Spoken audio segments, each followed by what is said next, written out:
Guru Sri Juta Padakamalang. Hare Krishna, welcome to our channel, Bhagavad-gita, here it is, because we have Bhagavad-gita as it is, translation and commentary by His Divine Grace A.C. Bhaktivedanta Swami Prabhupada, and my name is Lavangala Tika. We are in the middle of the 7th chapter, Knowledge of the Absolute. So sometimes we get these reactions, nobody can know anything, you can't speak from a platform of absolute truth. That is just arrogant. And actually I cannot speak from a platform of absolute truth, but Krishna can speak from a platform of absolute truth. And as human beings in this world, it is extremely valuable to have access to Krishna's words on these topics. So we have read the 6th chapter to prepare us. Well, Bhagavad-gita, in a way, it's like a, how do you say, like a hologram? Every part of it kind of contains all of it, but we read it in different chapters, in different the focus is a little bit different. We're coming at it from different directions. So now this is the 7th chapter, and this is text 15, which will have well, if you have been following me a little bit, you know I read the translation, I need to read the purport of Srila Prabhupada, and then I insert, comments or things when I feel the need or the inspiration to do so, to try to anchor it in the present day reality for a rational person, because that's what we are, but we are the ones who have to read this Bhagavad-gita. This one has a very long purport, so it's possible that I won't be able to finish it. Then I will continue the next time. Text 15. Namang duskritino mudha prapadyante naradhamaha mayaya parittagyana asurang bhavamashritaha. Those miscreants who are grossly foolish, who are lowest among mankind, whose knowledge is stolen by illusion, and who partake of the atheistic nature of demons, do not surrender unto me. So the previous verse was Krishna saying, this divine energy of mind consisting of the 3 modes of material nature is difficult to overcome, but those who have surrendered unto me can easily cross beyond it. So this is not, how to say, it's not like Krishna being judgmental, it's mostly it's information for our benefit.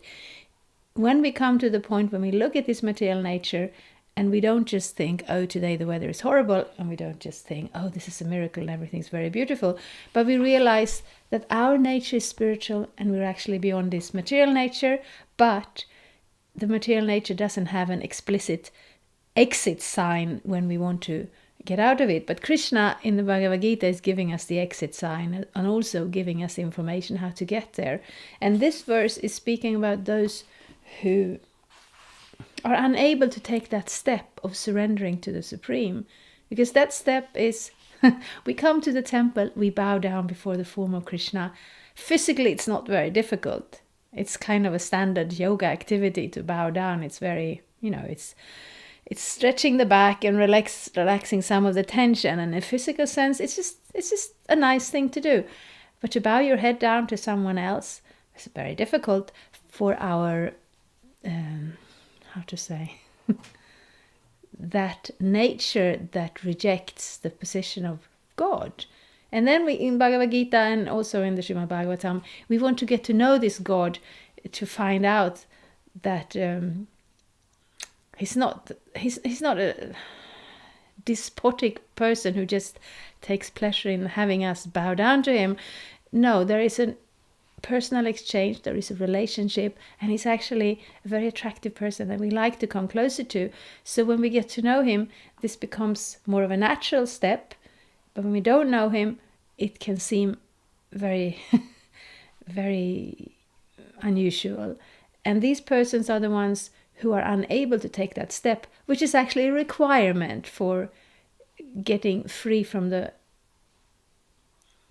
grip of this illusory energy. So here those 4 persons are described, and then we can we have more knowledge to base our own activities on. I will start to read from the purport. It is said in Bhagavad-gita that simply by surrendering oneself unto the lotus feet of the Supreme Personality of Godhead, one can surmount the stringent laws of material nature.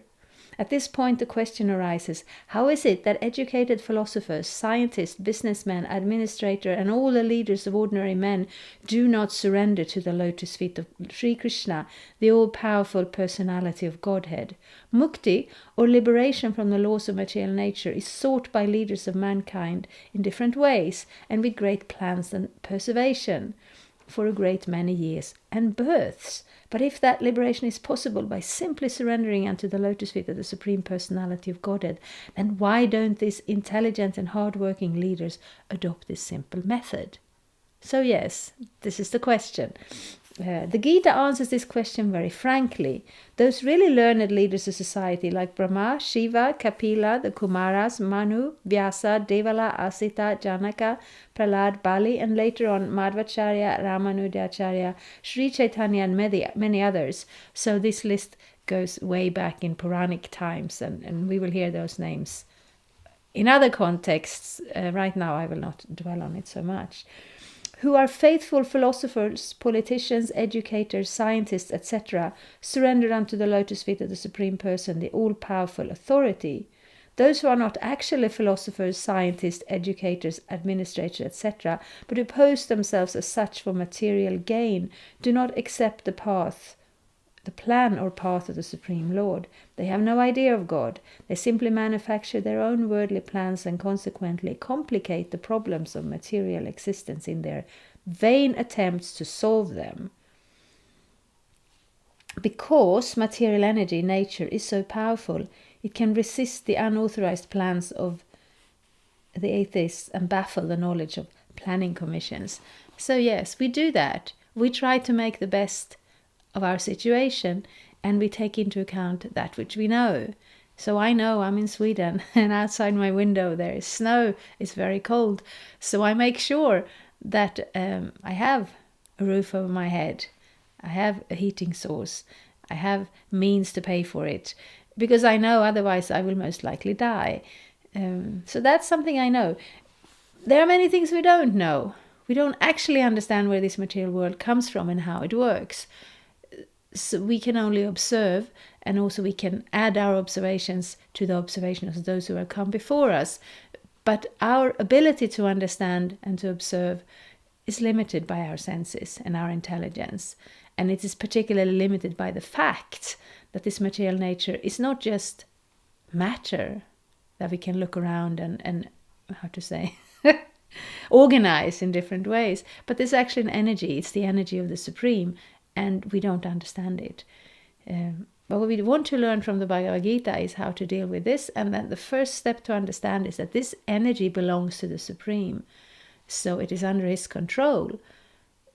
And it is put here for a certain purpose. And we are taking advantage of it for that purpose. But when we want to get out of it, then we need to turn to the source of it. We need to turn to that Supreme Personality of Godhead, Krishna, and understand his instructions. And one of those instructions is that bhakti starts with surrender. And this surrender is a loving surrender. It's a voluntary surrender. It's not something that is forced upon us. It's something that is offered to us. And to actually be a leader and a scientist and a philosopher, we are supposed to take that knowledge from the source. It's like whatever you start, whatever education you start, well, I'll just pick something. If you want to study to be an engineer, then you have to have some basis. You don't just start, you don't walk out of the, how to say, your childhood home and demand to be taken into that line of education. You have to first take the basic steps, the preliminary education. You have to be able to do a little bit of math. You can't step into that advanced class and then start to ask, what is this math? How do I add and how do I subtract? You're supposed to already have that knowledge. And in order to step up to the position of a leader in society, of course you have to have good character, good motivation, and so on. But if you want to lead other people, you have to have a knowledge, an understanding of how things work. And the spiritual side of things, the covered side of things, that knowledge, we cannot gain it just by absorbing it and,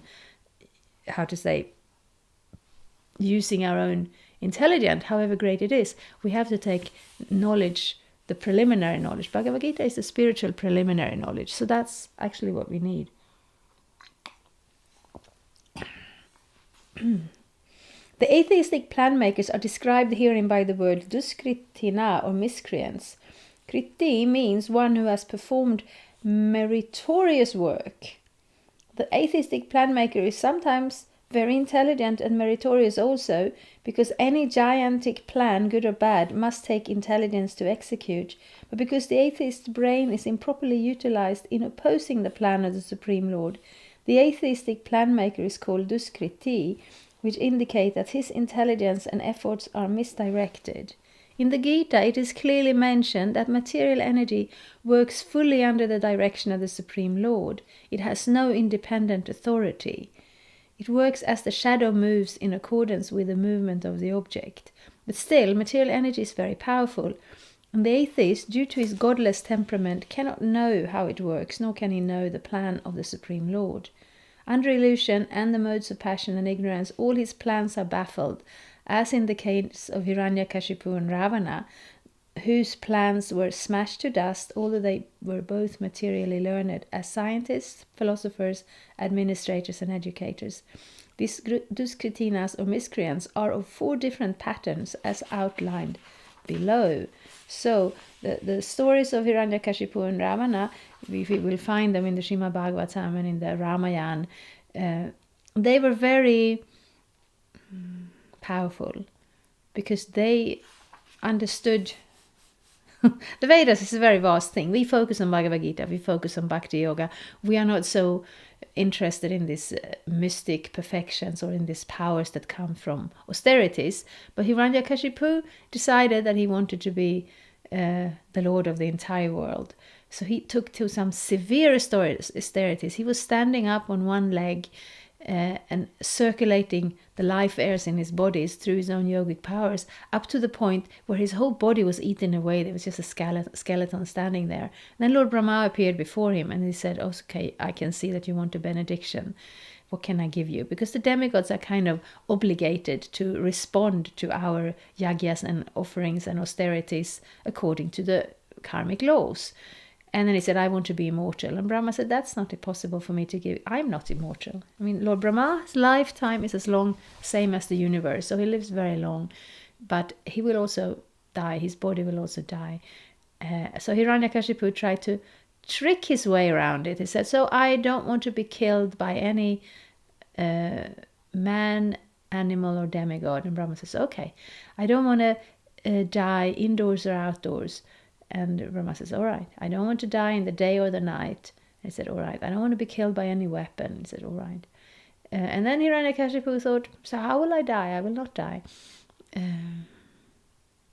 But, all these stories, they are long stories, but the point comes to where Hiranyakashipu, he does gain control over the whole universe. Everybody has to follow his rules, even the demigods and everybody else in the universe. He has one son, though, who Prahlad Maharaj, who somehow or another becomes very devoted to the Lord, to Lord Vishnu. And he's not afraid of his father because he has that complete shelter and faith in the Lord. So Hiranyakashipu is very disturbed by this. He's putting different measures to change his mind. And he can't really change his mind because this is his firmly held conviction from the heart. It is not, affected by a little bit of suffering at the hand of his father. And when I say a little bit of suffering, I mean a lot of suffering. And in the end, Hiranyakashipu pulls out his sword and says, "So this God you are speaking about, where is he now?" And Prahlad says, "He's everywhere." And then Hiranyakashipu says, "So is he also in that pillar?" Because there is a large pillar in that room. And he says, "Yes, of course." And then Hiranyakashipu proceeds to smash that pillar with his sword in order to kill God. The only thing that happens is that God actually appears out of that pillar to protect his son Prahlad Maharaj. So that's the story of Hiranyakashipu. It's of course much longer, and maybe we will come back to it. So the point is that devotee Prahlad Maharaj is just 5 years old at the time. He has no material, weapon or protection or plan. He has that faith in the Lord. Hiranyakashipu controls the whole universe, but what lays beyond the universe, he doesn't know. He knows the Vedic material rules, how to gain that power.